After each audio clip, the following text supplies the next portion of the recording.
سارے کافروں نے کھڑے ہو کر کے اعتراض کیا، ابو بکر کو ہم زور سے قرآن کریم نہیں پڑھنے دیں گے۔ ابو بکر قرآن پڑھتا ہے، ہماری عورتیں پر اثر انداز ہوتا ہے، ہمارے بچوں پہ اثر ہوتا ہے، اور مکے کے کافروں کا یہ بیان ہے کہ جب صدیق اکبر قرآن پڑھتا تھا پہاڑ لرز جایا کرتے تھے۔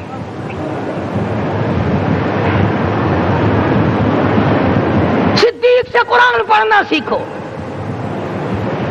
فاروق اعظم نے اسی قرآن کریم کے ذریعے سب کچھ حاصل کیا۔ ساری رات فاروق اعظم قرآن کریم کی تلاوت کیا کرتے تھے، ایک ایک رکعت میں پورا ختم قرآن کرتے تھے۔ آج تو یہ باتیں کہانی نظر آتی ہے۔ صدیق اکبر سے قرآن پڑھنا سیکھو، فاروق اعظم سے قرآن کریم پڑھنا سیکھو۔ سیدنا عثمان ذی النورین رضی اللہ تعالیٰ ایک رات میں اور ایک رکعت میں پورا قرآن ختم کیا کرتے تھے۔ نبی کا دوہرا داماد عثمان ذی النورین، جس کو دیکھ کر حضور اکرم صلی اللہ علیہ وسلم فرمایا کرتے تھے، او لوگوں میں عثمان سے حیا نہ کروں جس سے آسمان کے فرشتے بھی حیا کرتے ہیں، جس کا آسمان والے فرشتے بھی ادب کرتے ہیں، میں اس کا ادب نہ کروں۔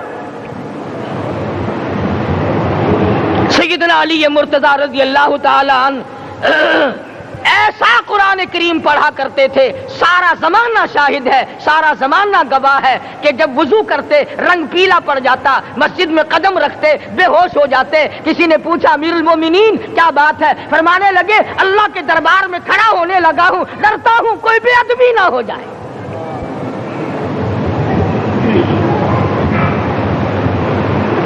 قرآن کریم ان سے پڑھنا سیکھو۔ حسین نے تلواروں کی چھاؤں میں قرآن پڑھا، نیزے کی نوک پہ قرآن پڑھا۔ سعید بن مسیب نے تلواروں کی چھاؤں میں قرآن پڑھا۔ حضرت امام احمد بن حنبل نے کوڑوں کی گونج میں قرآن پڑھا۔ ابو حنیفہ رحمت اللہ علیہ نے جیل سے جنازہ نکلنے سے پہلے قرآن پڑھا۔ علامہ ابن تیمیہ نے جیل کے مینارے میں قرآن پڑھا اور کوڑے کھائے۔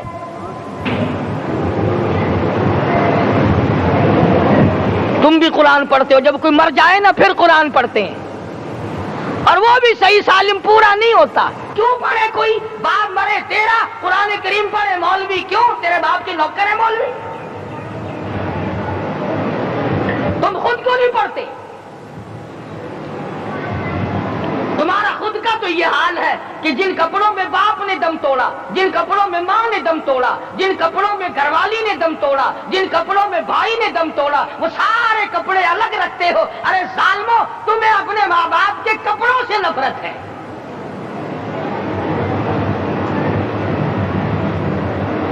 باپ کی دکان سے نفرت تو نہیں، باپ کی چارپائی سے بڑی نفرت ہے۔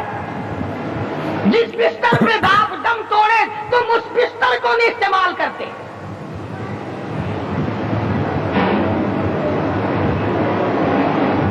رسموں میں ڈوبے پڑے ہیں لوگ، رسمیں بنا رکھی ہیں، یوں کرنا چاہیے اور اس طرح سے کرنا چاہیے، لہد کے پانی سے بچو، مردے کے کپڑے سے بچو، مردے کی چارپائی سے دور رہو، فلاں چیز سے دور رہو۔ تم نے کبھی یہ بھی سوچا کہ اگر تمہارے بس کی بات ہو تم موت سے بھی دور رہ کے دکھاؤ نا؟ اور وہ تو یہ شکر ہے کہ اللہ پاک نے قانون موت کا اپنے ہاتھ میں رکھا، ورنہ یہ جتنے بڑے بڑے ہیں نا، یہ سارے کے سارے فرشتوں کو پیسے دے کر ہمیں مرواتے رہتے۔ یقین جانو سرمایہ دار اور یہ بڑے بڑے افسر سب بچے رہتے، ہمارا تختہ نکلوا دیتے۔ شکر ہے اسرائیل رشوت نہیں لیتا، اگر وہاں نوٹوں کے تھبے چلتے تو یقین جانو چھپکے سے کان میں کہہ دیا کرتے اسرائیل کے برابر والے کا کام کر دے، میرا نہیں برابر والے کا رگڑا نکال دے۔ اللہ نے نظام اپنے ہاتھ میں رکھا پھر بھی لوگ نہیں ڈرتے۔ فرمایا تبارک الذی بیدہ الملک، تمام برکتیں اس ذات کے ہاتھ میں ہے جس کا ملک میں راج ہے۔ وَهُوَ عَلَىٰ كُلِّ شَيْءٍ قَدِيرٌ، ہر چیز پہ وہ قادر ہے۔ سمندر کا قطرہ قطرہ اس کے قبضے قدرت میں، درختوں کا ایک ایک پتا اس کے قبضے قدرت میں، زمین کا ایک ایک ذرہ رب العالمین کے قبضے قدرت میں ہے، پہاڑوں اور پتھروں کی ایک ایک کنکری اللہ کے اپنے قبضے میں ہے، موت اور زندگی کا نظام بھی اس نے اپنے قبضے میں رکھا ہے۔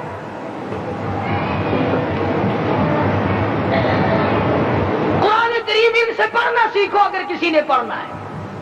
مجد الفسانی سرہندی رحمت اللہ علیہ جب قرآن کریم پڑھا کرتے تھے تھوڑا سا پڑھتے پھر بے ہوش ہو جاتے۔ شاہ ولی اللہ نے مار کھا کر قرآن کریم پڑھا، شاہ عبدالعزیز کے دونوں آنکھوں کے انگوٹھے کھینچ کر نکال دیے گئے مگر قرآن پڑھا۔ مولانا شاہ اسماعیل شہید رحمت اللہ علیہ کو بالا کوٹ میں ٹکڑے کر دیے گئے مگر اللہ والے نے قرآن کی تلاوت نہ چھوڑی۔ قرآن کی تلاوت ان حضرات نے قرآن پڑھا ہے۔ ہمیں اگر قرآن کی لذت آ جائے، قرآن کریم کا مزہ معلوم ہو جائے، حلاوت معلوم ہو جائے، ہم تمام زندگی تلاوت ہی کرتے رہیں۔ حضرت لاہوری رحمت اللہ علیہ رات دن تلاوت کیا کرتے تھے۔ ظالم افیسروں نے برف کی سلی پہ لٹا لیا اور حضرت سے کہا گیا کہ آپ اپنے مطالبے ختم نبوت سے دستبردار ہو جائیں، تو حضرت نے جواب دیا میں جان کا سودا کر چکا ہوں، ایمان کا سودا نہیں کرتا۔ سید عطا اللہ شاہ صاحب بخاری سب کا رحمت اللہ علیہ جیل میں ہے، 20 سیر گندم روزانہ پیسنے کے لیے ملتی ہے، پسا ہوا آٹا انتظامیہ کے حوالے کر دیتے ہیں۔ حیران ہے انتظامیہ، کس وقت چکی چلاتا ہے بخاری، کس وقت پیستا ہے، یہ تو قرآن پڑھتا رہتا ہے۔ سپرڈن جیل نے چھاپا مار کر دیکھا، پچھلی رات کو قرآن کریم بیٹھا ہوا بخاری پڑھ رہا ہے، سورت یوسف کی تلاوت ہو رہی ہے، چکی خود بخود چل رہی ہے، دانے خود بخود اٹھ کر چکی میں پڑھ رہے ہیں۔ یہ حضرات تھے جنہوں نے قرآن مجید لذتوں کے ساتھ پڑھا۔ غازی المدین نے پھانسی کی کوٹڑی میں رات دن قرآن کی تلاوت کر کر کے حضور اکرم صلی اللہ علیہ وسلم کا روزانہ دیدار کیا۔ سلطان نور الدین زنگی رحمت اللہ علیہ ہر جمعرات کو پورا قرآن ختم کرتا تھا اور 1000 دفعہ درود شریف پڑھا کرتا تھا۔ مدنی کریم صلی اللہ علیہ وسلم کا خواب میں 12 دیدار کیا کرتا تھا۔ سلطان عالمگیر رحمت اللہ علیہ مغلیہ خاندان کا چشم و چراغ ہے، بادشاہ وقت ہے، قرآن مجید کا حافظ بھی تھا، مفسر بھی تھا، اور مدنی کریم صلی اللہ علیہ وسلم کی 5000 حدیثیں پاک عالمگیر بادشاہ کو زبانی یاد تھی۔ اور اتنا اچھا مسلمان آدمی تھا کہ ساری زندگی میں تہجد کی نماز قضا نہیں کی، ساری زندگی میں۔ بادشاہ تہجد پڑھا کرتے تھے، آج تم 2 ٹکے کے آدمی تہجد نہیں پڑھتے۔ یہی وجہ ہے کہ ہم آج کافروں کے سامنے مرغوب ہیں، مغلوب ہیں، ان سے دبے ہوئے ہیں۔ کبھی اسرائیل فلسطینیوں کو مارتا ہے، کبھی لبنان کو مارتا ہے، کبھی شام پہ چڑھائی کرتا ہے۔ یہی وجہ ہم نے قرآن چھوڑا، اللہ پاک نے اپنی رحمت کی چادر ہمارے سر سے اتار لی۔ قرآن کریم کی لذت ان لوگوں کو ملی جنہوں نے ہر موڑ پہ تلاوت کی۔ صحابہ کرام رضوان اللہ تعالی علیہ مجمعین میں سے ایک رات ایسی آئی، حضور صلی اللہ علیہ وسلم نے فرمایا کہ آج ہماری پہرے داری کون کرے گا؟ 2 انصاری جوان اٹھے اور وہ کہنے لگے کہ ہم کریں گے۔ چنانچہ حضور صلی اللہ علیہ وسلم نے ان کو پہرے دار بنا دیا۔ کمال کی زندگی صحابہ کرام کی، کوئی کسی کی کوٹھی کی چوکیداری کرے گا، کوئی کسی کے بنگلے کی چوکیداری کرے گا، کوئی غلہ منڈی کی چوکیداری کرے گا، کوئی سبزی منڈی میں چوکیداری کرے گا، کوئی کپڑا مارکیٹ میں چوکیداری کرے گا، کوئی لوہا مارکیٹ میں چوکیداری کرے گا۔ یہ انصاری جوان کتنے خوش نصیب ہے جو کالی کملی والے کے لشکر کی چوکیداری کر رہے ہیں۔ حضور کے لشکر نوجوانوں نے آپس میں مشورہ کیا کہ میں جاگنا تو ویسے بھی ذمے لگ گیا، تو سو جا، میں جاگتا ہوں۔ چنانچہ جاگنے والے نے سوچا کہ خالی جاگ کر کیا کروں گا، قرآن کریم کی تلاوت کروں اور نماز کی نیت باندھ کر تلاوت کروں تاکہ پروردگار عالم راضی ہو جائے۔ فرمایا فاذکرونی اذکرکم واشکروا لی ولا تکفرون، تم مجھے یاد کرو میں تمہیں یاد کروں گا، اگر تم مجمع میں مجھے یاد کرو گے میں فرشتوں کے مجمع میں تمہیں یاد کروں گا، اور اگر تم مجھے تنہائی میں بیٹھ کے یاد کرو گے تو اللہ پاک جل شانہ فرماتے ہیں میں تمہیں عرش عظیم پہ یاد کروں گا۔ جس نوجوان نے اپنے ذمہ جاگنا لیا، قرآن کریم کی تلاوت شروع کر دی، نماز کی نیت باندھ کر سورۃ کہف پڑھنے لگا، دشمن کی طرف سے تیر لگا کمر میں، پتہ ہی نہ چلا کیسی نماز پڑھتا ہوگا کہ اس کو پتہ ہی نہ چلا۔ دوسرا تیر لگا، تیسرا تیر لگا، خون بہ کر سونے والے ساتھی کے نیچے پہنچا۔ اس نے اٹھ کر شور مچایا نماز ختم کر، دشمن آ گیا۔ چنانچہ جب نماز ختم کی تو کمر پہ ہاتھ لگا کر کہنے لگا کہ میری کمر میں تو تیر چبھے ہوئے ہیں۔ انہوں نے کہا تجھے پتا نہیں؟ کہنے لگا نہیں مجھے کوئی پتا نہیں۔ اب وہ صحابی کھینچ کر نکالنے لگا، وہ جس کو لگے ہوئے تھے وہ کہنے لگا کہ اب تو دکھ ہوتا ہے، میں دوبارہ نیت باندھتا ہوں، قرآن پڑھنے لگوں گا، پھر نکالنا مجھے پتا نہ چلے گا۔ اور مسلمانوں خدا کی قسم نبی کے دیوانوں نے، نبی کے پروانوں نے ایسا قرآن پڑھا تیر چبھتے گئے پتہ ہی نہ چلا۔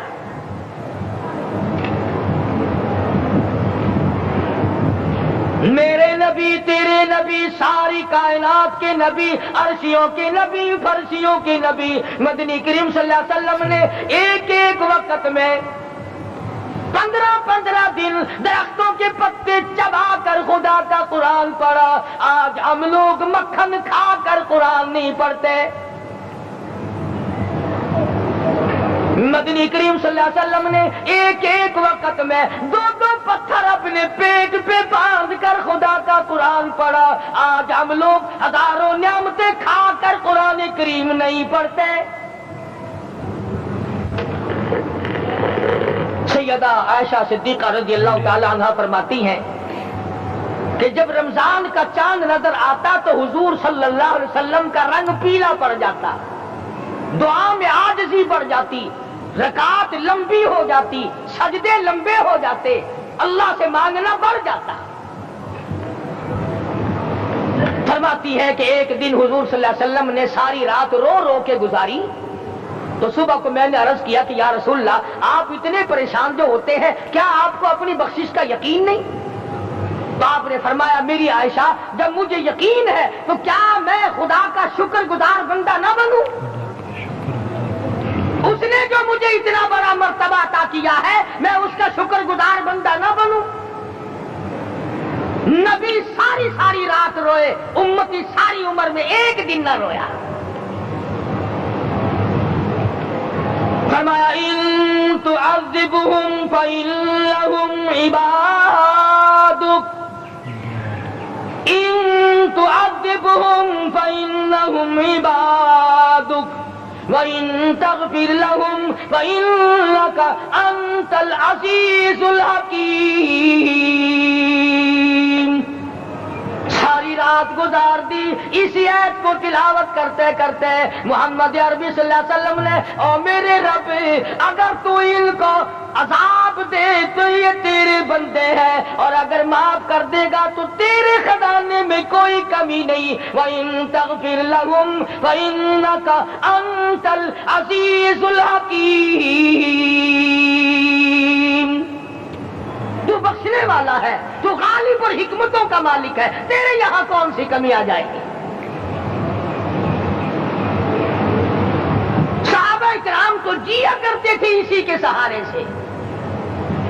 سیدنا معاذ بن جبل رضی اللہ تعالیٰ عنہ ہر وقت دعا کرتے تھے، الہی جب میری موت آئے، رمضان کا مہینہ ہو، گرمی کا موسم ہو، میرا روزہ ہو، جہاد فی سبیل اللہ ہو، کافروں سے مقابلہ ہو رہا ہو، لڑائی ہو، اعلان ہو چکا ہو، تؤمنون باللہ ورسولہ وتجاہدون فی سبیل اللہ، فی سبیل حضرت معاذ دعا کرتے ہیں کہ میں تو یہ دعا کرتا ہوں کہ گرمی ہو، میرا روزہ ہو، کفار سے مقابلہ ہو، وہ میرے ٹکڑے کر دیں، میری زبان کاٹ دیں، تیری عدالت ہو، میری پیشی ہو، جب میرا خدا پوچھے معاذ دنیا سے کیا لایا، عرض کروں الہی زبان کٹا کے آیا ہوں، روزہ رکھ کر آیا ہوں، ارادہ یہ ہے کہ تیرے محبوب کے حوض کوثر سے روزہ افطار کروں گا۔ آج قوم کھلے بندوں کھاتی پھرتی ہے، انہیں شب قدر کا کیا پتا، انہیں لیلۃ القدر کا کیا پتا، انہیں رمضان المبارک کی بابرکت گھڑیوں کا کیا پتا۔ فرمایا انا انزلناہ فی لیلۃ القدر وما ادراک ما لیلۃ القدر۔ شب قدر وہ رات ہے جس میں نے قرآن کو نازل کیا۔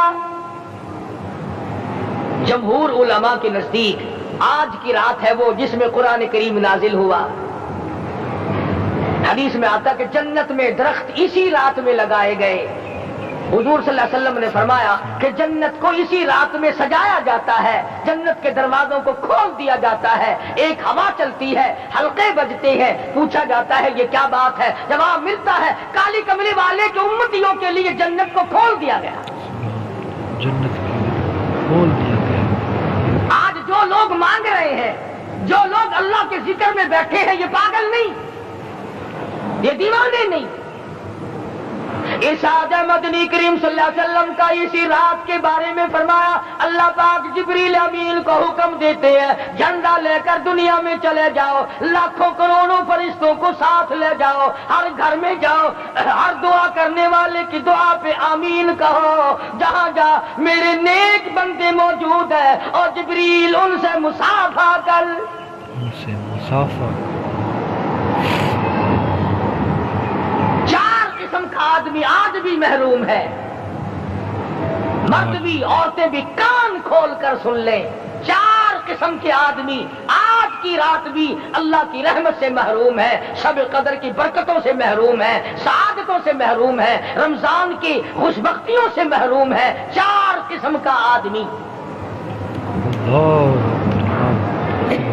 سب سے پہلا شرک کرنے والا۔ قاری حنیف ملتانی صاحب کا یہ بیان تھا آپ لوگوں کے سامنے۔ امید ہے آپ لوگوں کو یہ بیان پسند آیا ہوگا۔ اگر آپ لوگوں کو بیان پسند ہے تو ہمارے چینل کو سبسکرائب کر لیں، چینل اسلامک واقعات کو ویڈیو کو لائک کر لیں۔ انشاءاللہ آپ کے لیے ایسے ہی بیانات لاتے رہیں گے۔ حضرت علامہ مولانا قاری محمد حنیف ملتانی صاحب کے عظمت قرآن اور رمضان مبارک کی فضیلت کے حوالے سے بیان فرما رہے تھے کہ رمضان المبارک کا ہی مہینہ ہے جس میں قرآن پاک نازل ہوا۔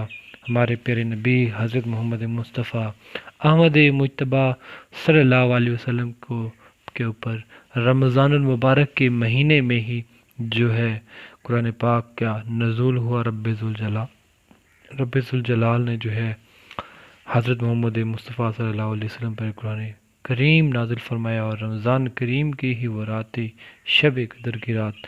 سبحان اللہ، ماشاء اللہ، خوبصورت انداز کے ساتھ قاری صاحب کا بیان تھا۔ رمضان المبارک کے حوالے سے، رمضان المبارک کی فضیلت کے حوالے سے، رمضان کی برکتوں کی حوالے سے۔ ماہ رمضان وہ عظمتوں والا مہینہ ہے، وہ برکتوں والا مہینہ ہے جس کے پورے مہینے میں رب ذوالجلال کی طرف سے جو ہے رحمتوں کا نزول ہوتا ہے۔ رب ذوالجلال نے ایک بہانہ بنایا، ایک وسیلہ بنایا اپنے بندوں کی بخشش کے لیے رمضان کریم کو، کہ میرے بندے جو ہے جس میں ایک نیکی کریں گے تو 70 نیکیوں کا ثواب ملے گا، اور میرا بندہ ایک نفل پڑھے گا تو 70 نوافل کا ثواب ملے گا، اور میرا بندہ ایک فرض پڑھے گا تو 70 فرضوں کے برابر ثواب دیا جائے گا۔ رب ذوالجلال نے اس مہینے کو ایک بہانہ بنایا ہے، ایک وسیلہ بنایا ہے بخشش کا اپنے بندوں کا۔ رب ذوالجلال جو ہے اپنے بندوں سے 70 ماؤں سے بھی زیادہ پیار کرنے والا ہے، تو پھر وہ رب ذوالجلال اپنے بندوں کو کیسے عذاب دے سکتا ہے؟ رب ذوالجلال تو چاہتا ہے کہ میرے بندے آئیں میرے پاس اور میری عبادت کریں، میرے حکم کے مطابق جو ہے زندگی گزاریں، اور رمضان بھی میرے حکم کے مطابق گزاریں کہ رب ذوالجلال کے حکم کے مطابق جو ہے مسلمان سارا دن بھوکا رہتا ہے، پیاسا رہتا ہے، تو پھر رب ذوالجلال کی خوشنودی بھی اس کو حاصل ہوتی ہے۔ تو رب ذوالجلال جو اپنے فرشتوں کو ارشاد فرماتے ہیں کہ اے میرے فرشتوں، باقی ہر نیکی کا جو ہے اجر اور بدلہ آپ دو گے، لیکن جو روزے کا اجر ہے وہ رب ذوالجلال خود عطا فرمائے گا اپنے بندوں کو۔ روزے کا اجر جو ہے، روزے کا بدلہ خود رب ذوالجلال کی ذات ہے، اور خود رب ذوالجلال کی ذات اپنے بندوں کو عطا کرے گی۔ تو کیوں نہ ہم اس رمضان المبارک میں زیادہ سے زیادہ روزے رکھیں اور سارے کے سارے روزے رکھیں اور رب ذوالجلال کی خوشنودی حاصل کریں۔